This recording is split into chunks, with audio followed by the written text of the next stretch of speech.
नमस्कार दोस्तों, study with Dushyant में आपका स्वागत है। आज हम आपको लिए लाए हैं वैदिक काल पार्ट 3। वैदिक काल में आज हम स्टडी करेंगे वैदिक साहित्य के लिए। वैदिक साहित्य वेद दुनिया के लगभग सबसे पुराने लिखित दस्तावेज है। लेख ही हिंदू धर्म के सर्वोच्च एवं सर्वोपरि धर्म ग्रंथ है। वेद शब्द संस्कृत के विद शब्द से निर्मित है। वेद सामान्य भाषा में वेद का अर्थ है ज्ञान। वेद 4 प्रकार के होते हैं। Number 1 Rigveda, number 2 Yajurveda, number 3 Samaveda, number 4 Atharvaveda. वेदों के फिर उपवेद भी है।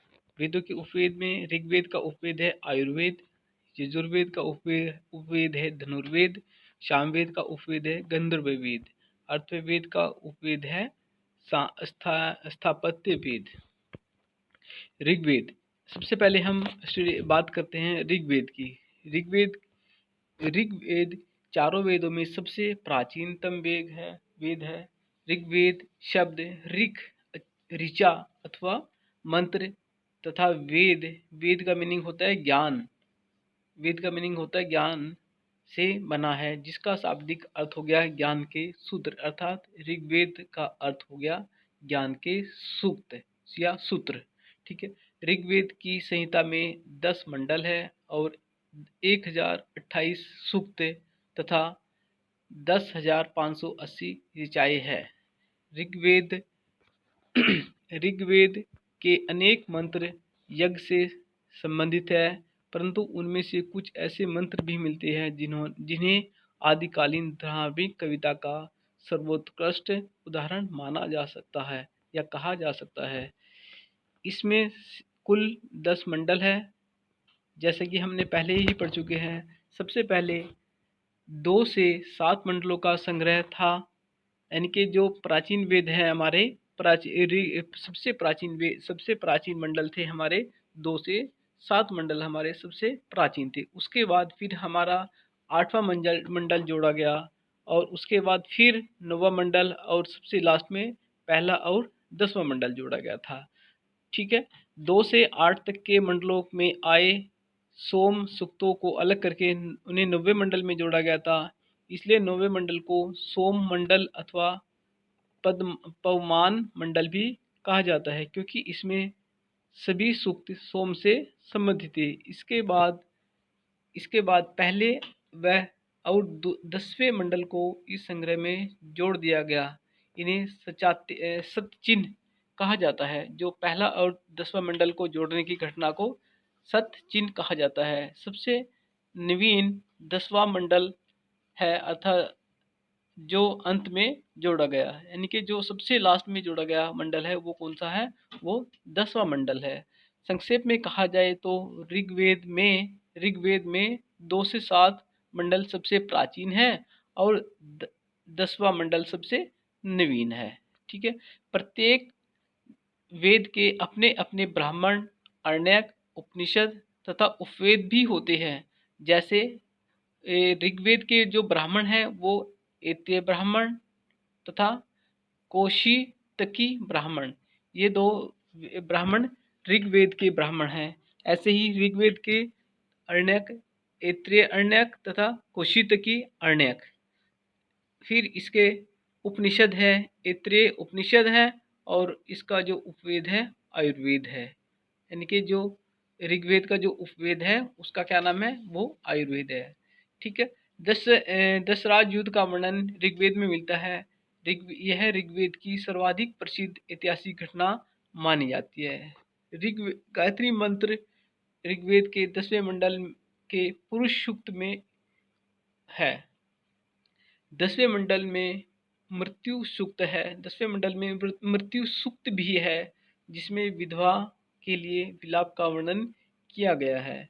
ऋग्वेद के 10वें मंडल के 95 सूक्त में पुरूरवा, एल और उर्वशी बहुओं के संवाद भी मिलते हैं। ऋग्वेद के नदी सूक्त में व्यास नदी यानी कि जिसको हम प्राचीन काल में विपाशा बोलते थे। व्यास नदी को परिगणित नदी कहा गया था। व्यास नदी को क्या कहा गया है? परिगणित नदी। क्या व्यास नदी का को प्राचीन काल में क्या बोलते थे? विपाशा नदी। यह एग्जाम के पॉइंट ऑफ व्यू से बहुत ही इम्पोर्टेंट है। उसके बाद हम पढ़ते हैं सामवेद। सामवेद, इस वेद में कुल 1549 ऋचाएँ है, जिनमें से 15 को छोड़कर सभी ऋग्वेदिक संहिता से ली गई। कहाँ से ली गई? सभी केवल 75 को छोड़कर ऋग्वेदिक संहिता से ली गई है। सामवेद की ऋचाओं का गान विविध वैदिक यज्ञों के अवसर पर होता है। सामवेद को संगीत शास्त्र का आदि ग्रंथ भी माना जा सकता है। यानी कि सामवेद को हम किससे रिलेट करते हैं, किससे संबंधित करते हैं? आदि ग्रंथ से, सॉरी, संगीत शास्त्र से। ठीक है। सामवेद के भी फिर ऐसे ही ब्राह्मण भी है, अरण्यक भी है, उपनिषद तथा उपवेद भी है। सबसे पहले हम देखते हैं सामवेद के ब्राह्मण। सामवेद के ब्राह्मणों में पंचवीश ब्राह्मण, जैमिनी ब्राह्मण तथा सदिश ब्राह्मण। और सामवेद के जो अरण्यक है वो तवलकर है और छांदोग्य है। ठीक है। सामवेद के जो उपनिषद है वो छांदोग्य, जैमिनीय तथा केन उपनिषद है। तथा सामवेद के जो उपवेद है वो गंधर्व वेद है। कौन सा वेद है? गंधर्व वेद। ठीक इसी प्रकार से हम यजुर्वेद को देखते हैं। यजुर्वेद की जो दो प्रमुख शाखाएं हैं वो है एक कृष्ण यजुर्वेद और दूसरा शुक्ल यजुर्वेद। कृष्ण यजुर्वेद दक्षिण भारत में प्रसिद्ध है और शुक्ल यजुर्वेद उत्तर भारत में प्रचलित है। यजुर्वेद में 18 कांड है। यजुर्वेद में 3988 मंत्र है। कितने मंत्र? 3988 मंत्र है। लगभग 4000 मंत्र है। गायत्री मंत्र तथा महामृत्युंजय मंत्र भी यजुर्वेद में ही है। यजुर्वेद का प्रधान विषय यज्ञ कार्य है। ठीक इसी प्रकार से यजुर्वेद के जो ब्राह्मण है वो तैत्तिरीय ब्राह्मण है और इनके जो अरण्यक है वृहद्वारण्य और तैत्तिरीय तथा मैत्रेयी, ये इसके अरण्यक है। उपनिषद इसके मुंडक उपनिषद, मांडुक्य उपनिषद तथा प्रश्न उपनिषद।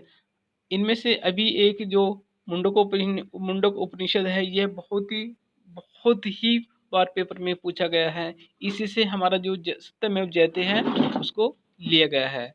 ठीक है। उसके बाद है इसका उपवेद इसका यजुर्वेद का जो उपवेद है वो धनुर्वेद है। उसके बाद हमारा अगला वेद आता है अर्थववेद। अर्थववेद में 20 अध्याय है और 5687 मंत्र है। अर्थववेद के 8 खंड है। कितने खंड है? अर्थववेद के 8 खंड है। अर्थववेद गद्य और पद दोनों ही भाषाओं में लिखा गया है। यानी कि गद्य की भी भाषा है इसमें और पद की भी भाषा, यानी कि इसको गद्य और पद का मिश्रण बोला जाता है। इसमें औषधियों, जादू टोना आदि विषय के बारे में बताया गया है। ब्राह्मण ये जो अर्थववेद के जो ब्राह्मण है वो गोपद ब्राह्मण है। अरण्यक इसका कोई अरण्यक स्वतंत्र अरण्यक नहीं है। यजुर्वेद के अरण्यकों के कुछ अंश अर्थववेद के अरण्यक के रूप में जाने जाते हैं। उपनिषद इसका कोई स्वतंत्र उपनिषद भी नहीं है। यजुर्वेद के ही कुछ उपनिषद के कुछ अंश अर्थववेद के उपनिषद के रूप में जाने जाते हैं। यानी कौन से? अर्थववेद के जो उपनिषद है वही अर्थववेद के उपनिषद है। और इसके जो उपवेद हैं वो स्थापत्य वेद है। उसके बाद हमारा ये सेशन भी खत्म होता है। इसी के साथ आपका धन्यवाद। Please like and subscribe. और इसकी जो वैदिक काल जो फोर्थ पार्ट है, चौथा जो पार्ट है वो हम जल्द ही लेके आएंगे। तब तक के लिए धन्यवाद।